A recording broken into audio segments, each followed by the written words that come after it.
Bonjour à tous et bienvenue dans ce journal. Voici tout de suite les titres que nous allons développer dans cette édition. La délinquance a baissé en 2016 de 1,3% dans le Val d'Oise, un bilan contrasté en fonction des infractions. Tous les chiffres détaillés dans ce journal. C'est un mélange entre le tennis et le squash. Le padel, très populaire en Espagne, peut désormais se jouer en intérieur. Des cours sont désormais disponibles à Beauchamp. Reportage en fin de journal. La délinquance a légèrement baissé dans le Val d'Oise en 2016 au regard des chiffres dévoilés par le préfet du Val d'Oise jeudi. Un bilan néanmoins contrasté lorsque l'on regarde de près. Si les vols à main armée sont en baisse, les violences aux personnes, elles, ne diminuent pas. Un bilan que nous détaille Angélique Poilet.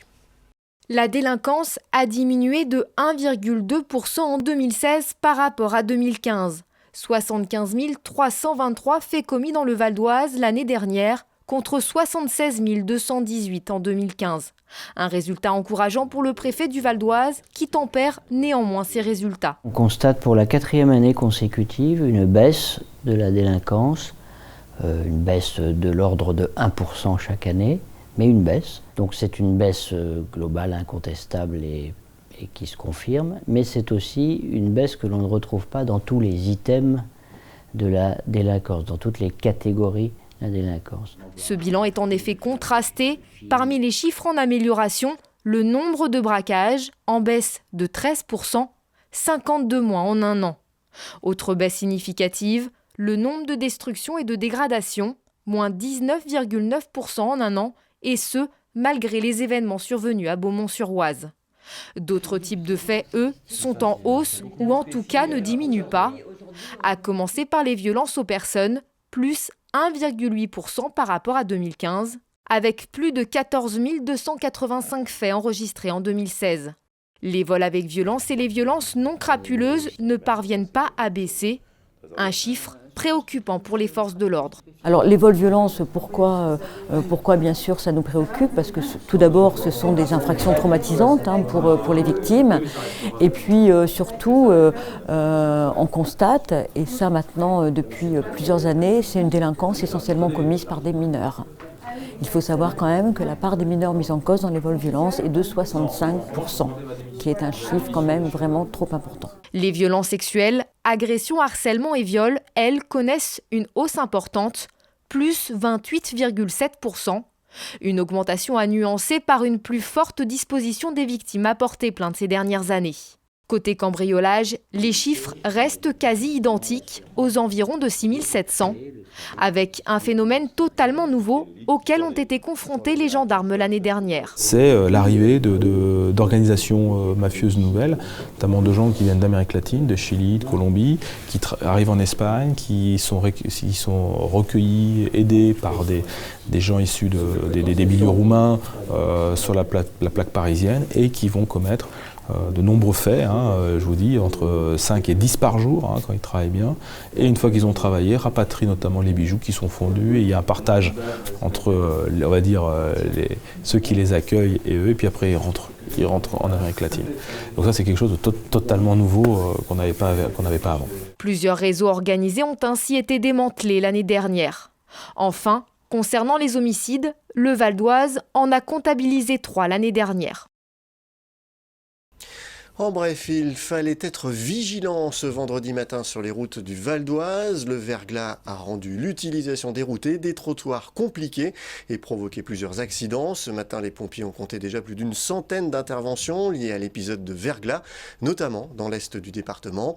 Les axes routiers glissants ont notamment rendu l'accès à l'aéroport de Roissy très difficile. La situation est progressivement rentrée dans l'ordre dans la journée avec la hausse progressive des températures qui devrait d'ailleurs se poursuivre ce week-end. Et puis ce dimanche se tiendra le second tour de la primaire de la gauche qui opposera Benoît Hamon à Manuel Valls. Les électeurs qui souhaitent y participer devront se rendre dans un des 108 bureaux de vote du Val d'Oise. Pour cela, il suffit d'être inscrit sur les listes électorales, de signer la charte des valeurs de la gauche et de s'acquitter de la somme de 1 €. Toutes les infos pratiques pour trouver son bureau de vote près de chez soi sont à retrouver sur notre site internet vonews.fr. C'est un sport ultra populaire en Espagne, mais encore confidentiel en France. Le padel connaît un nouvel essor dans l'Hexagone. Cette discipline qui mélange tennis et squash peut désormais se jouer en intérieur et par tous les temps. 2 cours couverts viennent de s'ouvrir à Beauchamp. Philippe Pémal a testé pour nous. Prenez un terrain de tennis, un court de squash, mélangez-les et vous obtiendrez le padel. Un sport de raquette où l'on peut utiliser les murs qui se jouent uniquement en double sur un terrain plus petit qu'un court de tennis. Sport encore peu connu en France, il n'existait dans le Val d'Oise que quelques terrains en extérieur, mais pas de cours couverts. Depuis quelques mois, il en existe 2 sur la zone d'activité de Beauchamp. Derrière ce projet, un amoureux de ce sport, Thomas. D'origine espagnole, cet ancien électricien découvre le padel en Espagne, où ce sport est très populaire. C'est vraiment un sport qui a pris de l'ampleur en Espagne. C'est le sport numéro 2 après le foot. C'est pour ça que j'en suis venu au padel. Dans la région parisienne, il y a déjà quelques centres comme le mien. Et donc je me suis dit que pourquoi pas moi aussi. Donc, je suis un joueur de padel avant tout, donc pourquoi pas vivre de ma passion dans l'avenir. Les règles sont simples, comme au tennis. Il faut renvoyer la balle dans le camp adverse après un rebond. Seule différence de taille, on peut utiliser les parois en verre et les grillages pour retourner la balle. Les points se comptent comme au tennis, mais les services se font à la cuillère. Les balles sont plus molles que celles du tennis et les raquettes sont bien différentes. Ça se joue avec une raquette qui est un tout petit peu plus petite, même beaucoup plus petite qu'une raquette de tennis. Une raquette perforée pour éviter toute prise au vent. Si la raquette n'était pas du tout perforée, avec le vent, ça serait impossible de la contrôler, de la manier. Normalement, ça se joue avec une main, donc pas besoin d'avoir un grand manche. Et forcément, un grand espace de jeu qui s'appelle la pala. Les tarifs s'étalent entre 30 et 40 euros de l'heure, soit une dizaine d'euros par personne. Bien moins physique que le squash, le padel s'adresse à tous, quel que soit leur niveau. C'est une prise en main très rapide. On s'amuse très très vite au padel. Contrairement au tennis où l'apprentissage est relativement compliqué, et quand on perd la balle, on perd la balle. Là, la balle revient sur nous, donc on peut tout de suite la récupérer. C'est des séquences très très courtes, donc forcément, comme c'est très très court, pas besoin d'avoir un très très gros physique. Et puis le contact avec le partenaire à côté est très important. C'est un peu ça l'esprit paddle, c'est vraiment tout le monde joue avec tout le monde, très convivial. C'est l'esprit latin, l'esprit chaleur. Intégré depuis 2014 à la Fédération française de tennis, le padel connaît un véritable essor, mais la marge de progression est énorme. On compterait en France 4000 pratiquants, alors qu'en Espagne, il serait plus de 2 millions à jouer au padel. Et le padel, c'est à Beauchamp. Voilà, ce journal est terminé. Je vous en rappelle le principal titre. La délinquance a baissé en 2016 de 1,3% dans le Val d'Oise, un bilan contrasté en fonction des infractions, car si les vols à main armée sont en baisse, les violences aux personnes, elles, ne diminuent pas. Merci d'avoir suivi ce journal. N'oubliez pas que l'info continue sur notre site veonews.fr. À bientôt.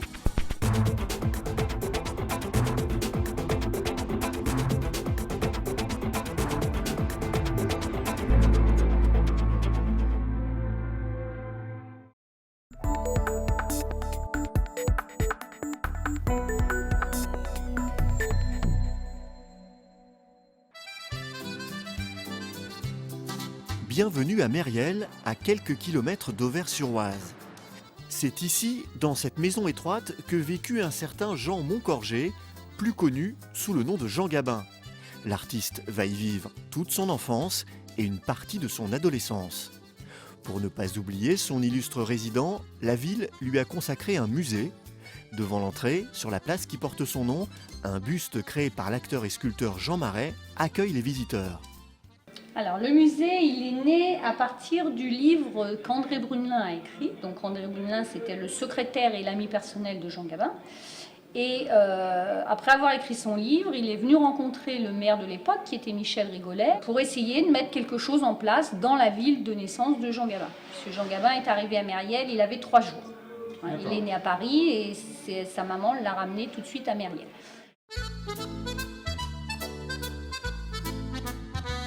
Créé en 1992, le musée retrace les grandes étapes chronologiques de la vie de l'acteur, son enfance à Mériel, ses débuts au music-hall, les premiers succès au cinéma et ceux qui feront de lui l'un des acteurs français les plus populaires.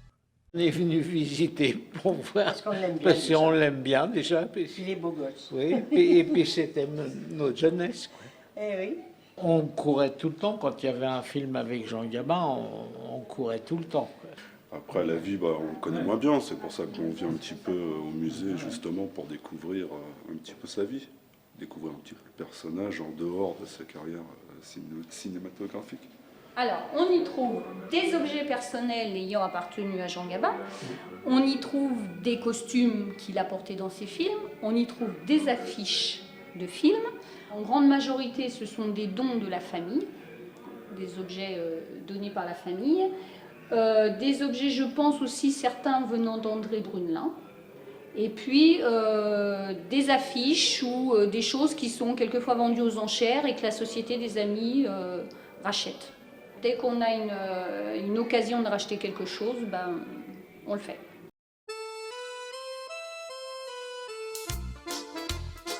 Au deuxième étage, on y découvre ses récompenses ainsi que de nombreuses lettres écrites par ses partenaires à l'écran. On peut y voir également un des 2 ours d'argent du meilleur acteur que Jean Gabin a obtenu à Berlin, ainsi que sa Légion d'honneur. Dans un décor de fauteuil de cinéma, un documentaire lui est également consacré. Alors, si la longue et passionnante histoire de ce monstre sacré du cinéma vous intéresse, une visite à Mériel s'impose.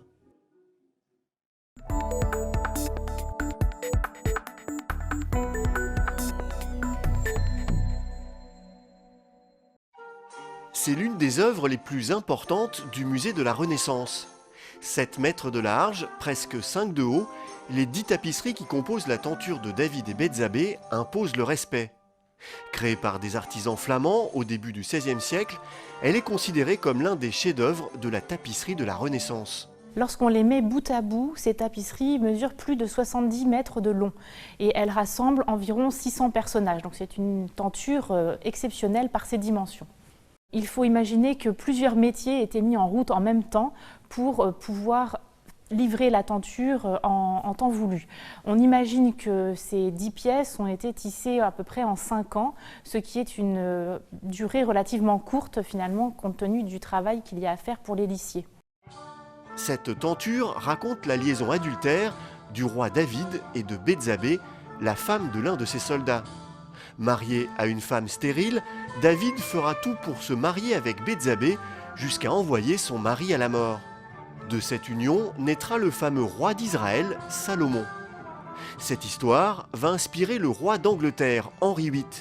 Marié à Catherine d'Aragon qui ne peut lui donner de fils, il cherche à divorcer par tous les moyens pour se marier avec sa maîtresse, Anne Boleyn.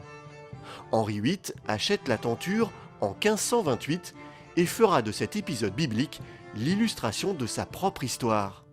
À l'image de David qui répudie Michol pour pouvoir épouser Bethsabée, Henri VIII choisit de faire entrer cette tenture dans les collections royales anglaises pour justifier en quelque sorte sa relation avec Anne Boleyn, puis la faire son épouse après avoir répudié Catherine d'Aragon. Récit biblique, l'histoire de David et Bethsabée est transposée dans le monde de la Renaissance. Costumes, armures, cérémonial royal, les 10 tapisseries sont un livre ouvert unique sur la vie de la cour au début du XVIe siècle. L'auteur des dessins d'origine serait le peintre flamand Jan van Rome.